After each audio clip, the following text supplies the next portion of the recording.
la termodinámica de la reacción química y en particular vamos a enfocar el equilibrio químico. Yo creo que ustedes en el pasado ya de manera general han visto algo de esto en los cursos de química general, donde se ve de una manera breve este concepto. Pero aquí lo vamos a profundizar para que ustedes puedan utilizar esto en algunos cursos avanzados como en fisicoquímica, cálculo de reactores. Esta es la base para entender bien cálculo de reactores.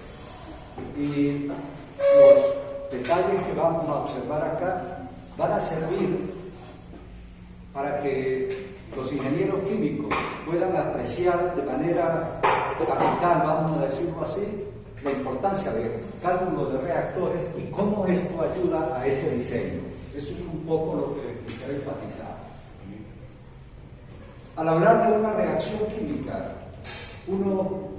detrás de ese concepto está también el concepto del reactor químico. Un reactor químico es simplemente un recipiente donde ocurre la reacción química. Esos reactores pueden ser abiertos, cerrados, semiabiertos, toda esa variedad de posibilidades que ya hemos estudiado nosotros. Aquí ustedes van a ver cómo los conceptos de termodinámica los podemos aplicar a una máquina donde ocurre una reacción química. Para fijar ideas, vamos a considerar que tenemos una reacción química donde A moles de A, esta A pequeña es el coeficiente estequiométrico, este es el componente, A moles de A más B moles de B se combinan para formar C moles de C más R moles de R. O sea, esta es una reacción genérica que vamos a identificar de esta manera. Hay algunas cosas que hay que recordar de aquellos cursos básicos que incluso comenzaban por allá en bachillerato, que hablaban a uno en aquellos tiempos cuando el bachillerato tenía otro tono, le hablaban a uno de la ley de las proporciones definidas, la ley de las proporciones múltiples, un conjunto de información de ese tipo nos decían. Yo voy a recordar brevemente eso para fijar algunos conceptos que vamos a utilizar aquí. Recordando el pasado, a nosotros nos decían que cuando ocurría una reacción química, primero había una especie de reconstrucción de enlaces. Cada vez que ocurre una reacción química, hay un reordenamiento y creación y destrucción de enlaces entre las moléculas para formar los compuestos de interés.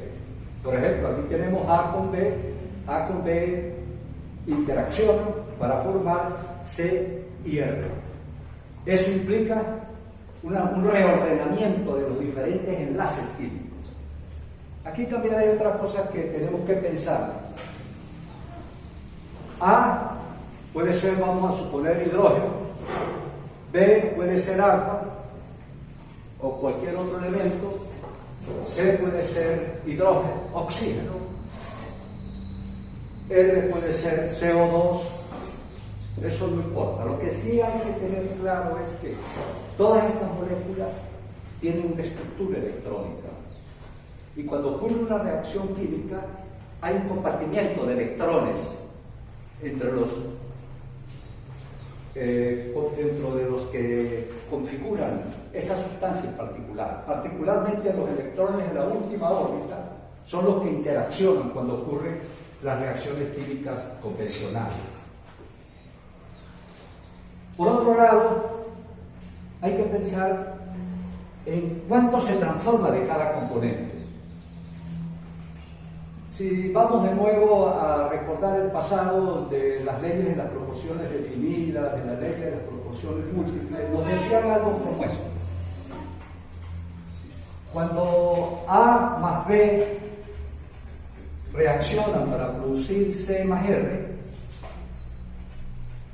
Suponiendo que nosotros tuviéramos a t igual 0, yo voy a fijar aquí tiempos a t igual t sub 0, que puede ser 0 minutos, tenemos NA0 del componente A. Vamos a partir con NA0 del componente A, tenemos NB0 del componente B. Se puede imaginar un recipiente cualquiera, donde usted mete allí Na moles del componente A, Nb moles del componente C, y también pudiera incorporar C y R, Na moles del componente, Nr moles del componente R y N moles del componente C. Yo puedo meterlos a todos juntos. Vamos a ponerlo por generalidad de esa manera. La pregunta que uno se hace es, ¿y después que ha ocurrido un cierto tiempo, o sea, en un tiempo t igual t, cuánto hay de A? ¿Cuánto hay de B? ¿Cuánto hay de C? ¿Y cuánto hay de R? Si nos basamos en lo que intenté decir hace rato, lo que habrá de A será lo que había al principio menos lo que reaccionó. No hay otra.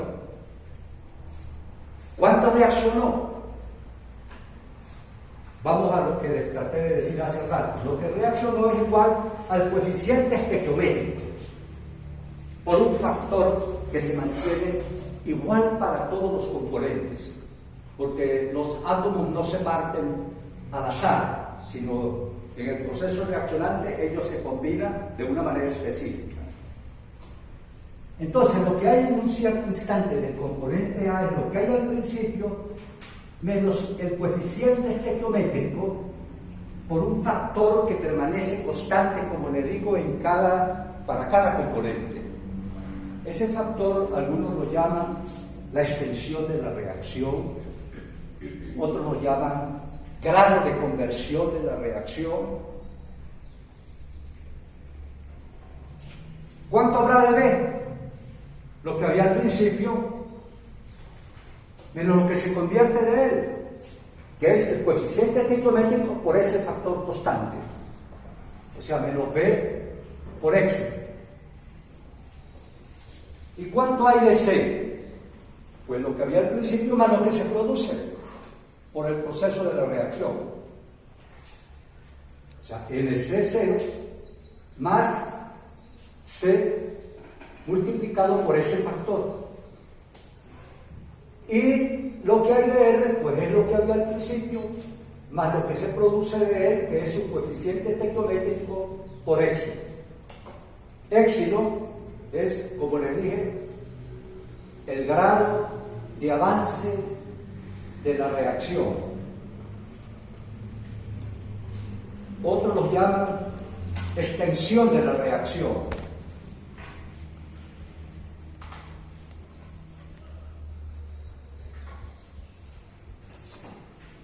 Otros lo llaman la coordenada de la reacción también. Y el valor de éxito va creciendo a medida que la reacción va avanzando. Coordenada de la reacción.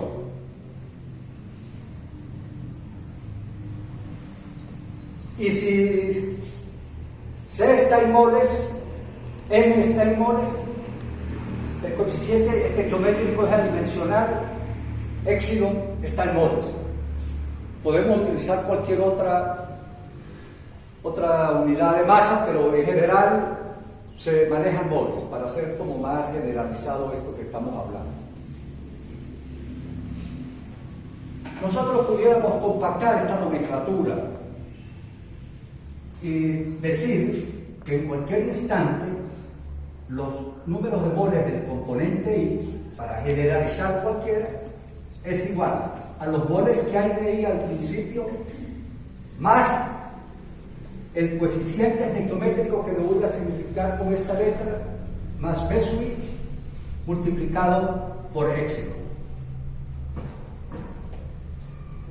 B sub I es el coeficiente tectométrico, que si ustedes miran acá, de acuerdo a lo que tenemos acá, será positivo para los productos y negativo para los reaccionantes. Esa es una convención general y bueno, y surge de la misma intuición que uno parte cuando dice, bueno, lo que hay de un reaccionante es lo que había al principio menos lo que reaccionó, y lo que hay de un producto es lo que había al principio más lo que se produce. Entonces, B sub I va a ser positivo si hablamos de un producto y negativo si hablamos de un reaccionante. Este factor constante surge de la idea, surge de la teoría atómica del átomo. En realidad, porque los átomos, como les dije, no se parten al azar ni se recombinan al azar en una reacción química. Todo está ligado. Y ese éxito es el que liga todo. También a veces se utiliza otra definición para hablar cuando se maneja esto. Yo estoy utilizando aquí el enfoque que sigue Van Ness. Otros libros siguen otros enfoques. El de Van Ness y el que yo sigo en mi libro, que es el mío. En mi libro yo me he dedicado también a hacer esto sencillo para que ustedes lo vean en el último capítulo y puedan apreciar esto con algunos ejemplitos que hay allí y algunas cosas poco que lo he hecho con cierta didáctica para que lo manejen.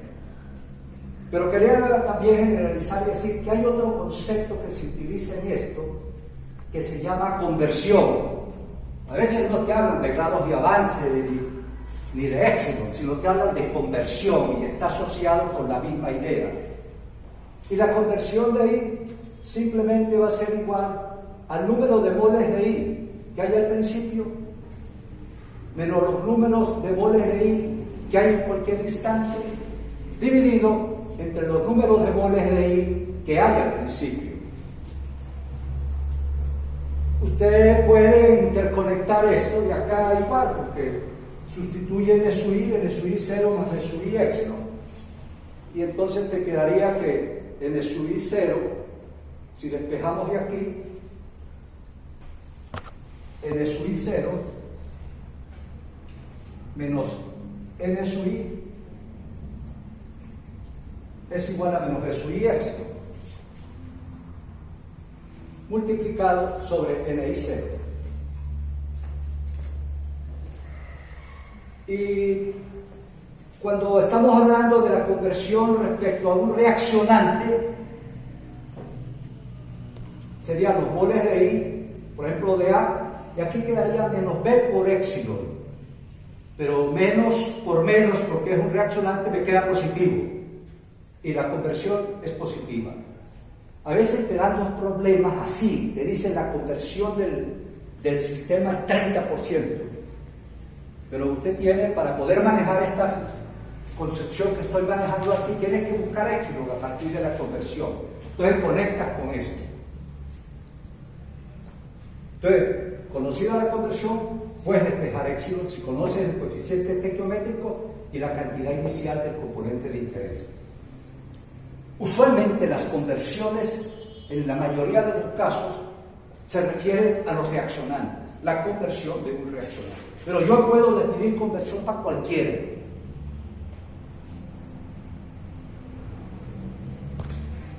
Definido esto, otra cosa que se puede manejar acá, y aquí sale naturalmente la definición de velocidad de reacción. En nuestro contexto, nosotros vamos a manejar más que todo la visión del equilibrio químico, y la velocidad de la reacción química es algo que más se explora más adelante. Por ejemplo, en fisicoquímica hay un capítulo completo, un tema completo que habla de la velocidad de las reacciones químicas. Pero si miramos esa ecuación, nosotros pudiéramos derivar esa ecuación con respecto al tiempo. Y si derivamos la ecuación con respecto al tiempo, pues lo que estoy nada más y nada menos que buscando es cómo varían los moles de I con respecto al tiempo. En otras palabras, ¿cuál es la velocidad de I de conversión? en un cierto instante del tiempo. Yo voy a borrar acá este extremo acá para definir este concepto de una vez. Entonces, si N sub I está dado por esa expresión, la derivada del número de moles de I con respecto al tiempo, que sería la velocidad de la reacción de I, a eso se llama velocidad de reacción, sería la derivada de N sub I 0, que es 0, quedaría más, y B sub I un coeficiente estequiométrico que permanece constante, porque ese no cambia nunca para una reacción específica. Entonces, esto es igual a B sub I por la derivada de épsilon con respecto al tiempo. O sea que la velocidad de una reacción química, ya esto se conoce como la velocidad de la reacción química. De la reacción química con respecto a I. Y conocida la velocidad de una reacción con respecto a un componente, se conocen todos los demás también.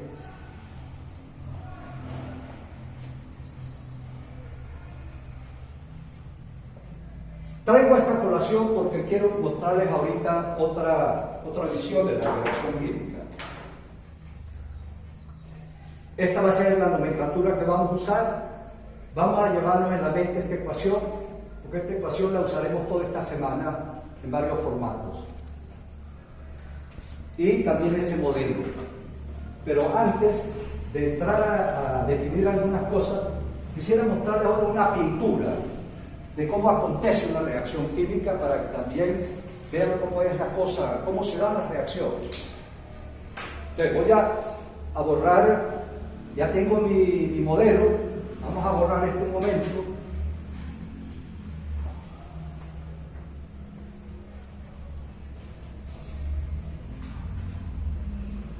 Y defino velocidad porque es la manera más fácil de verlo. Imagínense que tienen en un recipiente una molécula, etanol, y empieza a reaccionar el etanol en presencia, vamos a poner el caso de magnesio, o de cualquier otra sustancia, o magnesio más ácido sulfúrico, una reacción común. Empezamos con una cierta cantidad inicial de magnesio.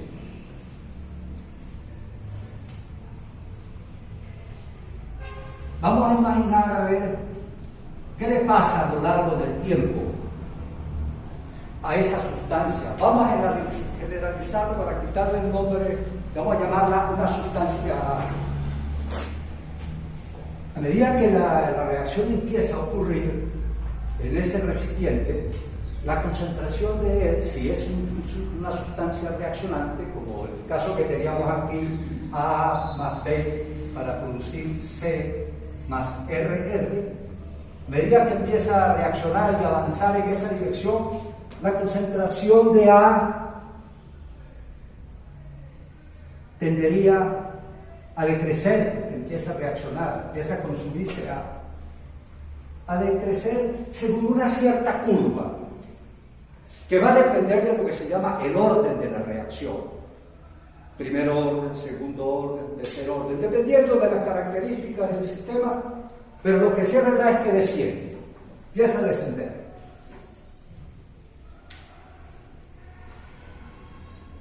Pueden ocurrir dos cosas, o que se agote todo.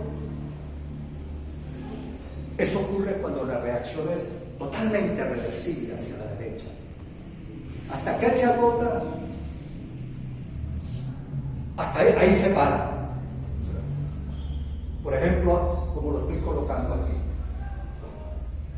Y el primero que se agota es el reactivo que llaman limitante, que ustedes eso lo traen desde por allá desde el principio de ingeniería química. Pero hay otras reacciones, este tipo de reacciones que se detiene la concentración cuando el reactivo limitante se agota, suelen llamarse reacciones irreversibles, o sea que se van todo hasta su máxima posibilidad. Pero hay reacciones que a medida que A y B reaccionan y producen C más R reaccionan y producen A y B. A esas reacciones se le llaman reacciones reversibles. O sea, tenemos irreversibles y tenemos reversibles. Las irreversibles van siempre en la dirección en que se escribe y la reacción se para cuando el reactivo limitante se agotó. Pero las reversibles no les ocurre eso. Las reversibles, que usualmente se escriben en este formato, indicándonos que A y B reaccionan para producir C más R y C más R reaccionan para producir A más B. Entonces, este perfil que yo les dibujé ahí ahora es para una reacción irreversible. Pero si la reacción es reversible, voy a escribirlo aquí para que lo podamos ver en un ejemplo aquí.